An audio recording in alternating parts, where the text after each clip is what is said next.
सभी हनुमान भक्तों को मेरा राम राम। और जो भी भक्त आज पहली बार हमारे साथ जुड़े हैं उन सभी का स्वागत करती हूँ हमारी प्यारी फैमिली श्री हनुमंत साधना रहस्य पर। दोस्तों, आज आपके लिए लेकर आई हूँ एक प्रश्न का उत्तर, और मैं हर मंगलवार को आपके लिए एक प्रश्न का उत्तर लेकर आया करूँगी। थर्सडे को आपको एक हनुमान जी से जुड़ा हुआ उपाय बताऊँगी, और सैटरडे को आपके लिए एक सच्ची अनुभूति या कुछ इंटरेस्टिंग वीडियो जो हनुमान जी की पूजा पाठ से जुड़े हुए होंगे।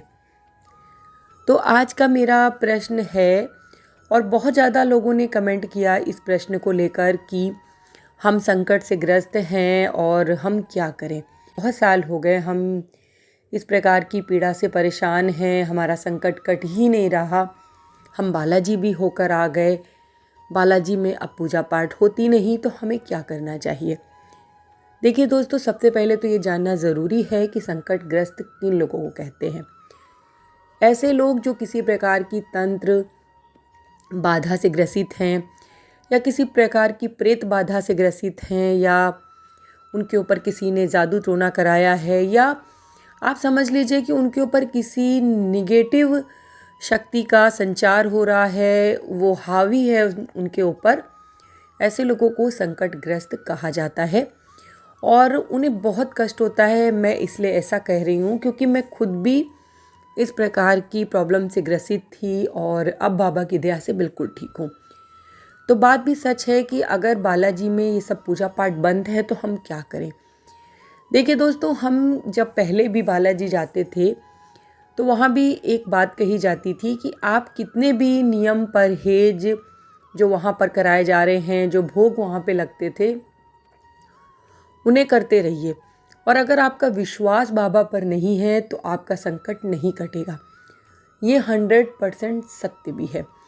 क्योंकि मैं अपनी बताऊं कि जब मैं बालाजी शुरुआत में गई तो वहाँ आसपास लोग बैठ के बात करते थे कि मुझे 13 साल हो गए, मुझे 15 साल हो गए, और मुझे 20 साल हो गया। कोई कुछ कह रहा है, कोई कुछ कह रहा। मेरा संकट यहाँ आती हूँ तो कट जाता है, जब वहाँ जाती हूँ तो वो फिर परेशान करता है। आते रहिए, आराम लगा रहता है। भी इस प्रकार की शंका हुई कि क्या मेरे साथ भी ऐसा होगा। देखिए दोस्तों, ये तो 100% सत्य है कि जो भी व्यक्ति इस प्रकार की क्रियाओं से ग्रसित होते हैं उनका संकट जल्दी नहीं कटता। कट जाता है तो थोड़ी बहुत प्रॉब्लम आपको झेलनी ही पड़ती है।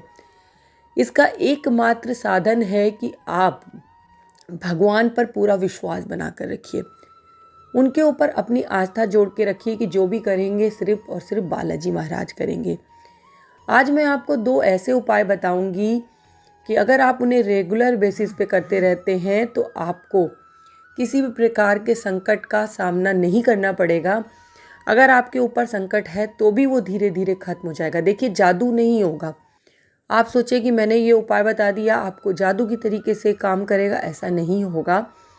आपको धीरे धीरे संकट कटेगा, क्योंकि संकट जब बहुत पुराना होता है तो उसको कटने में टाइम भी लगता है। लेकिन जो उपाय मैं बता रही हूँ ये इतना सरल है, इतना सरल है कि आपको इसके लिए कुछ भी विशेष नहीं करना है। इसे आप रोज़ कर सकते हैं और इसका आपको कुछ ही दिनों में परिणाम दिखने लगेगा। और ये जो उपाय आपको बता रही हूँ ये उपाय बालाजी में बताया गया उपाय है। इसे मैं अपने आप से आपको नहीं बता रही हूँ, या ये मत सोचिएगा कि कहीं से मैंने सुन के आपके लिए बता दिया। नहीं, ये बालाजी में बताया गया उपाय है। तो दोस्तों, आपको करना क्या है कि आपको एक पीतल का लोटा लेना है। अगर आपके घर में पीतल का लोटा नहीं है तो आप तांबे का ले सकते हैं, और वो भी नहीं है तो आप स्टील का भी लोटा ले सकते हैं, ग्लास भी ले सकते हैं। ये आप अपनी सुविधा के अनुसार कीजिए। लेकिन अगर आप तांबे का लोटा लेते हैं या पीतल का लोटा लेते हैं तो आपको ज़्यादा फ़ायदा करेगा। ऐसी लौंग लीजिएगा जिनमें ऊपर फूल होता है। आपको स्क्रीन में दिखाई दे रहा होगा, मतलब आपको ऊपर का जो बीज होता है उसे नहीं हटाना है। थोड़ी सी चीनी और उन दोनों लौंगों को आपको पानी में डाल देना है। उसके बाद उस लोटे को आप अपने घर की दक्षिण दिशा की तरफ रख दीजिएगा। ऐसा आपको रोज़ाना करना है। दक्षिण दिशा में आपको सुबह भर के रख देना है। उसके बाद उस जल को ले जाकर आपको पीपल के पेड़ पर चढ़ा देना है शाम के समय। पूरा दिन आपको उस लोटे को वहाँ रखना होगा। ऐसा करने से आपके घर में जो भी नेगेटिव चीज़ें हैं, जो भी नेगेटिव प्रॉब्लम है, उस लोटे में समाहित होती जाएंगी और वो जब आप जल पीपल के पेड़ पर चढ़ा देंगे तो वो सारी नेगेटिव चीज़ें उस पीपल के पेड़ पर चली जाएंगी या वहाँ से बाहर चली जाएंगी। इस तरीके से आपके घर में जितनी भी नकारात्मक ऊर्जा या नकारात्मक ऊर्जा नहीं, नकारात्मक प्रॉब्लम जो है या नेगेटिव शक्तियाँ जो हैं, ये आपके घर से दूर हो जाएंगी। एक और उसी समय आपको क्या करना है कि आपको रोज़ लोबान लेना है, उसमें थोड़ा सा आपको गूगल डालना है और फिर घर में आपको पीली सरसों रखनी होगी, एक गाय का कंडा रखना होगा। अब आपको करना क्या है कि गाय का जो कंडा होगा गोबर का, उसे आपको जला देना है। जलाने के बाद उसी पर आपको थोड़ी सी लोबान, थोड़ी सी गूगल और थोड़ी सी पीली सरसों डालकर जला देना है, यानी कंडे को पहले सुलगा लीजिएगा। कंडे को जलाने में आपको मिट्टी के तेल का इस्तेमाल नहीं करना है। कपूर रखकर आप जलाइए या गैस पर उस कंडे को छोटे से टुकड़े को रखकर उसे आपको सुलगा लेना है। उसके बाद आपको उसको कटोरी में रखकर इस प्रकार से हवन करना होगा रोज़ाना अपने घर में। ऐसा करने से आपके घर में जो भी निगेटिव चीज़ें हैं वो दूर जाने लगेंगी, क्योंकि पीली सरसों जो होती है, अगर आप उसे घर में छिड़कते हैं या घर में उसका धूनी देते हैं तो आपके घर में किसी भी प्रकार का संकट रह ही नहीं सकता। ये 2 उपाय आपको रोज़ाना करने हैं। अगर आप रोज़ाना करने में असमर्थ हैं तो आप इन उपायों को मंगलवार और शनिवार को तो ज़रूर से ज़रूर कीजिए। रोज़ नहीं कर सकते कोई बात नहीं, मंगल और शनिवार को कर लीजिए। अब एक उपाय आपको जो करना है वो अपने अंदर की निगेटिविटी को बाहर निकालने के लिए करना है। देखिए, घर तो शुद्ध हो गया आपका इन दोनों उपायों से, अपने घर की भी तो निगेटिविटी आपको बाहर करनी होगी ना। तो आपको करना क्या है, आपको एक लोटा ले लेना है। फिर से बार आप कोई भी लोटा ले लीजिए, चल जाएगा, लेकिन तांबे का लोटा लीजिए तो ज़्यादा अच्छा होगा। उसमें आप भरिए स्वच्छ जल। जल आपको अपने घर का ही लेना है।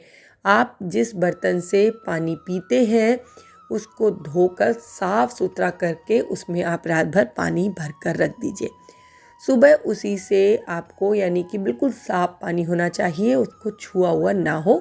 आप एक अलग से छोटी बाल्टी रख सकते हैं अपने घर में, उसमें पानी भर के रख दीजिए।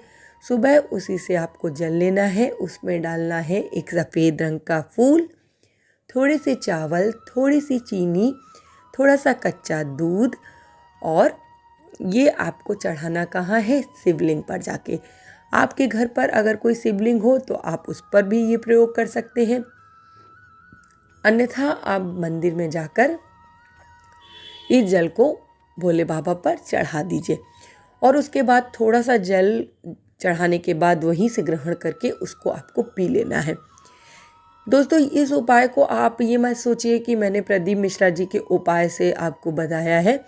ये उपाय बालाजी में बताया गया उपाय है और आपको विश्वास नहीं होगा तो मैं इसकी पिक्चर भी आपको भेज दूंगी, मुझे वहाँ से लिखित स्वरूप में प्राप्त हुआ था।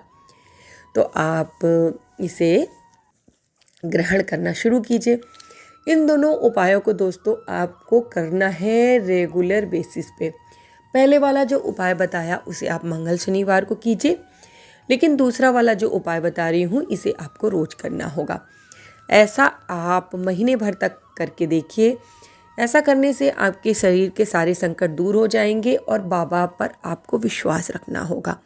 आपको बालाजी से प्रार्थना करनी होगी, ज़्यादा से ज़्यादा आपको पूजा पाठ करनी होगी। अगर आप जैसे वर्किंग हैं, आप बहुत ज़्यादा पूजा नहीं कर सकते, तो आप सुबह में हनुमान चालीसा का पाठ कर लीजिए और बालाजी की चालीसा पढ़ लीजिए, प्रेतराज जी की चालीसा पढ़ लीजिए।